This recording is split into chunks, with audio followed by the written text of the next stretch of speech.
Right then, hello everybody. Welcome to episode 3 of Show Us Your Kit, the show where we look at old clothes.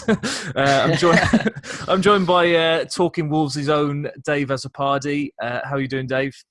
I'm good, thanks, Tom. Thanks for having me on. The only reason I'm wearing a cap, by the way, my hair's looking a bit Connor Cody at the moment. I'm not sure if it suits me, so I'm going I to don't know wear a what's cap worse, just in case. looking like Connor What's Cody that, the or Bale? Yeah. Nearly. By the end of this So wait, isolation, who have been the first two? You've had Harry, who was the other one? So Billy from my All right. podcast, he was number Your one. podcast, yeah. Trying to, build some Yeah, keep it the enthusiasm brand. towards my own podcast here. We've got lots of people lined up. If they come I think through it'll be a for good series, man. I love retro kits and stuff like that, so it will be a fun series. Yeah. So let's begin then, Dave. Straight away, get your kit out. Let's have a look at your Which Wolves one we're going kits. for first? The Wolves Wolves kit one, first, yeah? please. Yeah. So obviously, in recent years, I haven't really sort of bought both kits. The away kits in recent years I've gone for, but this one is also an away kit, but from a very long time ago. I must admit I didn't buy it at the time. It has been a repurchase. It's a Harry Mansell special, so I'd assume Harry picked this one as well. He did, yeah. And funnily enough, it will already have been uploaded. I was wearing that kit when he, Yeah. So to be fair, I got this. You wouldn't have been. Would you? This was would the you year have been I was going born. to the games when you? Oh, okay. This was the year I was born, so that's why it's sort of relevant-ish. So I got this off classic football shirts, to be fair. But the things I like about it, obviously you got the retro logo on there, the Goodyear. The merchandiser as well I like a lot on here, and I'll show you on the other kit it's the same with the name rather than just the logo. Well, do you remember when a couple of years ago they remade the home version of that kit, and it didn't have the word Puma, it just had a word. Okay, yeah. Emblem. Well, yeah, that's what I like, and obviously you got the wolf on the collar. But one of the best things I think about it, the kits were so much much better made, weren't they, back then? Like the actual wolf head, you can't really see it. The wolf head in the fabric. There's loads of little wolves heads on there that make up the. Yeah, I don't know shirt. if I can get. No, you can't really get. No, but yeah, if you looked at it online, but yeah, it's the color choice. If someone explained to me the colors of this and said like a green or turquoise and white shirt, I'd probably be like, what? But yeah, it's a really nice shirt, and it's one that if I ever went to, obviously when the summer hits and if the football comes back, I think this one will be making appearances a lot. And I'm sure Harry's had plenty of beer down his. Unfortunately, mine is in very good condition. Pristine, yeah. But yeah, lovely shirt. Yeah, nice. So you won't have any particular memories of that shirt then, will you? Because you took No, not really. I even had to just double check I knew I had a brief idea what the year was, but I even had to double check the year beforehand. But that one is more of a fashion one for me rather than. What is the first Wolves kit that you can remember then, off the top of your head? I had when I was a baby, I had a Goodyear kit, probably the gold version of that year. But the only one that I can vividly remember was probably one of the Chaucer ones. Probably the home kit from 2004, I think. Because I had that when I was young and it was massive. Yeah. And I'm fairly certain probably up until about a few years ago, I probably could have still wore that shirt because it was that big. Those Chaucer shirts, remember as soon as you put them in the wash the first time, the club had to apologise and they had to... I think they took a lot of shirts back because the Chaucer logo was so flimsy and little that they all just fell off straight away. It's weird though, because I know a lot of people that have issues with sponsors and stuff like that, and I see it a lot. Especially sort of during quarantine stuff, I've been watching and looking at more retro kit stuff. Yeah. I've never had a football kit where the stuff has come off. Never had issue with the lettering or the things, but I think the only one I've had. I had a blue training top from a few years ago and they printed Silverbug on it, when we had Silverbug. Yeah. I think that started to peel a little bit. But other than that, with names and stuff, I've never had any issues with them. No, I remember. You see them online loads. The retro kit that's got store distributions on it. Yeah. I had that, and the first time I watched that, all the letters started peeling. But I don't know. It's just maybe I'm not reading. Every year there is an issue of some sort with the kits. Yeah, the band is on wrong. And recently it's been I think this year, wasn't it? Yeah, the colour and stuff like that has been debatable because old gold is not a colour, so we've always struggled to actually get the colour right. Because the one that we had last year that was completely different to any other kit that we'd had, they compared it to the 1960 FA Cup kit. and they said it's the same colour, but it was far too yellow. But I'm just looking on classic football shirts now. I'm scrolling up and down. Literally every year is a completely different colour to each other. Like Le Coq Sportif had done 2 kits there, 04 and 06, and they're completely different shades of orange, really, not even gold. You know what I mean? Yeah. So. Yeah, but in terms of like away kits, I think away kits in recent years Wolves have done pretty well. Like, I really like the black or the white kits because they're just plain and simple. The ones I really dislike, the purple one we had. See, I was just going to say the opposite. I was going to say I quite like the ones that are really obscure because Wolves are traditionally either yellow, gold at home and then white or black away. But then you've got a couple of random ones. Like, remember when they turned the badge red for the white kit? I hated that, you know. I know so many people that love that kit, but I despise it. And I think that's the reason why, because they changed the colour of the badge. Yeah, and the one from 2016, the really bright yellow one. Oh, like the luminous, fluorescent green. Yeah. Which was pointless because the only time we needed to wear a change kit was against Norwich, who play in pretty much that colour. So I remember watching that game on the highlights thinking, oh, God, I can't tell who's who. Any other Wolves kits then before we move on to the next one that you particularly like? Which one? Obviously, as I say, I like the black ones. One that weirdly I like, and it sort of goes against what I said. Berda did one. I think it might have been the season we went down to the Championship. Yeah. It was like a blue and orange. Yeah, weirdly like, and it's probably not too. It's probably a bit. It was more blue than this colour. Similar to that. Yeah, what's sort of similar. So I did quite like that one. I think I ended up getting that. You know what? At the end of the year when they were selling them all off for like a £5, I think I got one of them then. So. Those are the days when you could get a kit outside of August. You can't get a kit for love nor money. Well, the thing now, Wolves keep sending me emails about sales. I'm like, here we go. Yeah. Last year's kit, and it's like still 40 quid or not in my size. Like, exactly. There's no adult kits left at all. Yeah, that I've seen anyway. Well, I won't get one for our infants. I don't think I'll be able to fit in one of them. So, or you can get a pair of socks. Shorts if you need them. Right, so let's have a look at your non-Wolves kit then. What have you gone for?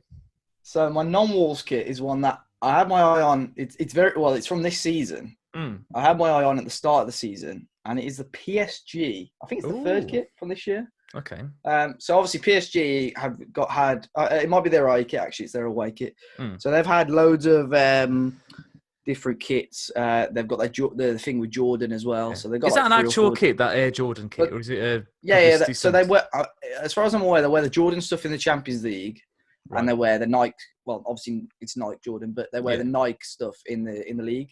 So the first thing I got was one of their training shirts, and then when I was on holiday in Venice, this was in the Nike shop, and I thought it's literally saying "Buy me." Yeah. So it's got the 2 stripes stand across the badge, and obviously the sponsor in the middle. But it's just such a clean shirt. Yeah. And I've looked at retro PSG shirts, and they're very similar actually in style and design. Well, that's what I was going to say. Just looking at that now, it looks like a classic shirt, or it looks like they're starting to bring in these mock retro ones that are trying to look like a retro one. So, and again, the same thing with the badge. You got the Nike name rather than just the tick, and very similar to the Wolves shirt actually. In the fabric, it's got Paris all across it. So Paris I don't think you'll be able to see it, but it says you can't really see. Yeah, you can see the stripes. Okay. Yeah. So it's it's really plain. It's nice. The colours all go well with each other. But as I say, I got 2 of the shirts this year, and I never really would have looked at buying other club shirts before this year, and I've seen their leaked ones for next year, and they look class as well. Yeah. So, I was just about to say you like your what do they call them, the fan made like kits when they the concept stuff, concept kits. Yeah. So, I love some of them. Like some of them come out. Like there are the only ones I tend to like though are the ones that are actually properly made, like as in proper 3D kits and nice graphic. Yeah. And not the people that just make it on ones. some of the, Crayola. So, but I've seen some Wolves kits. I would love one which had some sort of wolf head on the shirt, whether that be in the fabric like the old ones or like what was I going to say? There was one before which was just a massive wolf head in the middle. It came out the concept year, like a concept one. It was just a wolf head in the middle, and I thought it looked unbelievable. And everyone said it was dreadful. And I was like, it's just me then. So just to come back to PSG for a second, are they a particularly favourite team of yours, or is just because the kit was nice it's just the kits, really. Like obviously, other than Wolves, I don't really follow any other team. Obviously, I keep my tabs on European football or Champions League football, as most people do. Yeah. But I think they've sort of I think a lot of clubs are going down that route, especially even Wolves now with the whole fashion thing, because it's such a big market worldwide. I know other English clubs have done it. I think Man City are doing it quite a lot, but I don't think I'd ever be able to buy another English club's shirt unless they're not, a local, like serious competitor to Wolves. I've been doing that the last couple of weeks, just looking at all the shirts and thinking, what would I buy? And I did buy a Swansea shirt last week, but my family are from there, and my grandparents used to support Swansea when they were children. But I don't think I could bring myself to. Like, I really like the Newcastle shirts from the 90s when they had the huge brown Newcastle brown ale sign on it. I'd love to have a shirt like that, but I couldn't bring myself to wear somebody else's badge. Yeah, I see a lot of the foreign shirts and obviously all the funky colours and stuff, and I think that's class. But even with English shirts, there's never any shirts I look I look at and think, wow, that is a class shirt. So I think I have got that pretty close connection with Wolves. I'm not even looking at other club shirts now. So this video is definitely going to make me go onto eBay and classic football shirts. I've got a story actually before we move on. So a few weeks ago, I said I've been watching all these videos. I said during this lockdown, I could seriously look at trying sort of similar to what you do. Find some cheap shirts on eBay and maybe sell them on, or if they're really good, I'd keep them. So I found one LA Galaxy shirt. And I saw it, and I was like, oh, this is quite cheap. There was about half an hour left on it. It was about £6 or £7. Searched online. The cheapest of that shirt I could find, brand new, was about £65. So this would be a good deal. So I won the auction for about £10. So man, I'm quids in here. Yeah. I looked at the pictures. Picture was fine in the front of the shirt. Back of the shirt had name 7 printed on the back. I was there like, what?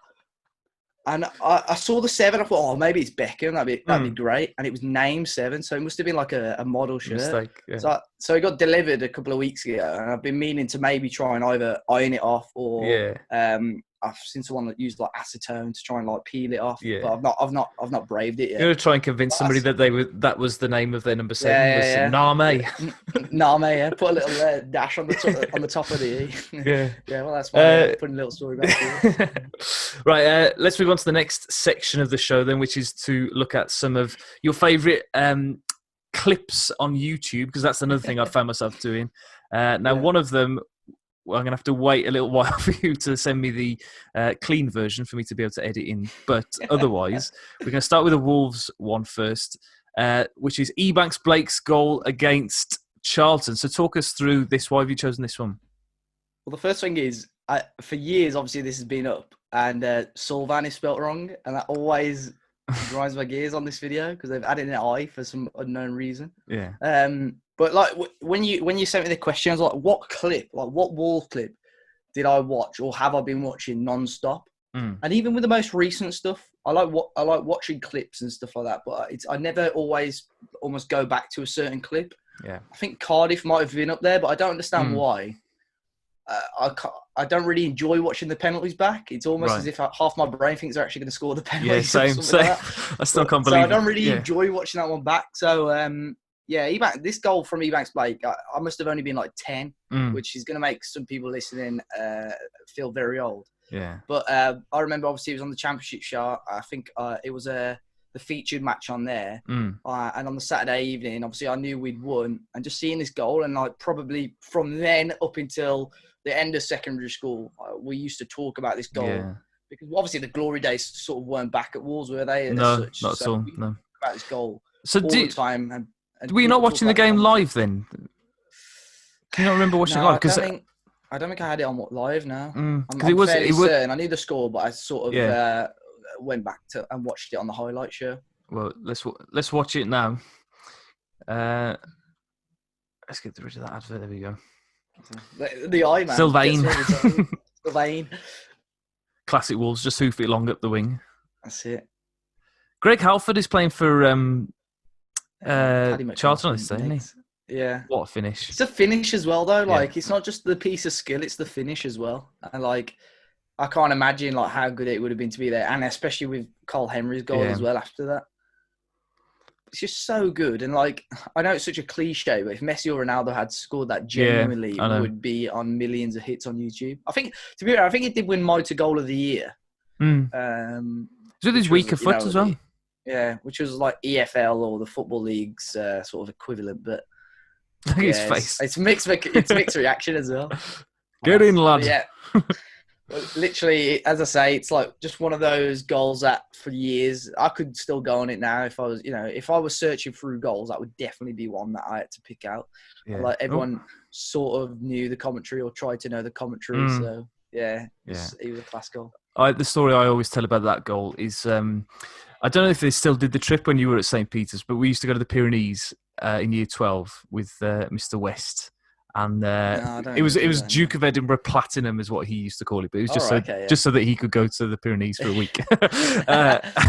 And I twisted my ankle the day before, so I couldn't walk the next day. So I ended up just sitting in this hostel with a friend of mine who's also a Wolves fan, and we watched I had the highlights on my, the iPod Classics. Yeah. It was like the first ones that had the video tiny on screen it. with like the little dial on the bottom. Yeah. So I had the whole highlights, like 20-minute highlights on my iPod, and we sat there all day and we watched it like 2 or 3 times because it was just, I think it happened like that year. Jamie Carragher and Gary Neville. Like, rewind that back there. You see still so he puts it through his legs and it's great. Yeah. I mean, it's a bit sad, but who cares? I had a couple of other silly videos on there as well. But right, the next one, Dave. This is one of my favourite things to watch on YouTube as well. If anyone's ever bored, you have to watch this. I'll play it in the background as you talk about why it's so special to you. So it is currently playing. I'll just share the screen so you can see it. Why is Neil Warnock such a special person to you? What was it about? I came across his documentary a number of years ago, and I watched it. I think it was the clip about Wolves in the dressing room. And I watched that, and I was like, this is actually a documentary. And he gets so much stick off everyone. And I watched this documentary, and my opinion fully changed on the guy. And I genuinely must have watched it at least 10, 11, 12 times plus since. In full, I can watch it again and again and laugh and cry every time. It's like, in a good way. Yeah. It is so funny. And it's got to the point now where I almost at times speak like him, and it just comes across like, it's not like, I'm doing it on purpose. And I told my friends about it. I was like, you have to watch it. And it's got to the point now, every time we go for pre-drinks at my friend's house before we go on a night out, Neil Warnock documentary is the entertainment before the night out. Yeah, so, I think for anybody... Yeah. Go on. So even if you're not a football fan, like I mentioned it the other day in my our little university Zoom chat. Yeah. And I said, has anybody ever seen the Warnock documentary? And this girl who's got no interest in football whatsoever said, oh yeah, I've seen it. My boyfriend made me watch it and she loved it. And like things like this, he's with him on the treadmill and with him fishing and stuff like that. It's so iconic. It's like, he says like, he like talks about retirement on this clip. And this is like 15 years ago. And he was, he may have sort of semi-retired now, but it's taken him 15 years. And it just shows like, I would love some, Wolves to do it, but Wolves are such a close-knit, almost private club. I don't think especially now, I don't think we would do anything like this. No. Obviously, it's a much more high quality now with like the all or nothing stuff with Amazon.